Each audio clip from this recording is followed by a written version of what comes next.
പൈസ എത്ര കിട്ടിയാലും കാണാനില്ല. തള്ളാര് പറയും ഓട്ടക്കയ്യാണ്, എത്ര കിട്ടിയാലും എയ്ക്കൂടിയേ പോയത് എന്നറിയില്ല. വീട്ടിൽ ബറക്കത്തിന്റെ കുറവാണ്. വീട്ടിൽ ബറക്കത്തുണ്ടാവാൻ എന്താ ചെയ്യേണ്ടത്? വീട്ടിൽ വെച്ച് അൽ ബഖറ സൂറത്ത് പാരായണം ചെയ്യൽ ബറക്കത്തുണ്ടാവാനുള്ള ഒരു വഴിയാണ്.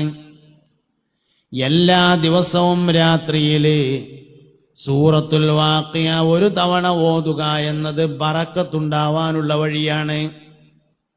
മൻ ഖറഅ സൂറത്തുൽ വാഖിയ ഫീ കുല്ലി ലൈലത്തിൻ മറ ലം യജിദുഹു ഫാഖത്തുൻ അബദാ.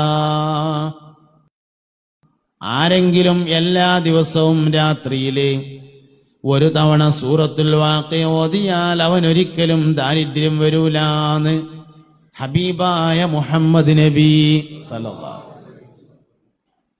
വീട്ടിൽ ബറക്കത്തുണ്ടാവാൻ മൂന്നാമത്തൊരു കാര്യം കൂടിയും ചെയ്യണം. മനുഷ്യനല്ലാത്ത മറ്റെന്തെങ്കിലും ഒരു ജീവി വീട്ടിൽ വേണം. അതൊരു ബറക്കത്താണ്. എല്ലാത്തിലും ബറക്കത്തുണ്ട്. വീട്ടിൽ ബറക്കത്തുണ്ടാവാൻ ഇങ്ങനെ ചെയ്യണം. ജീവിതം മൊത്തം ബറക്കത്തുള്ളതായി മാറണം. എന്നിട്ട് ദ്വാരക്കും വേണം, അല്ലാഹുമ്മ ബാരിക് ലനാ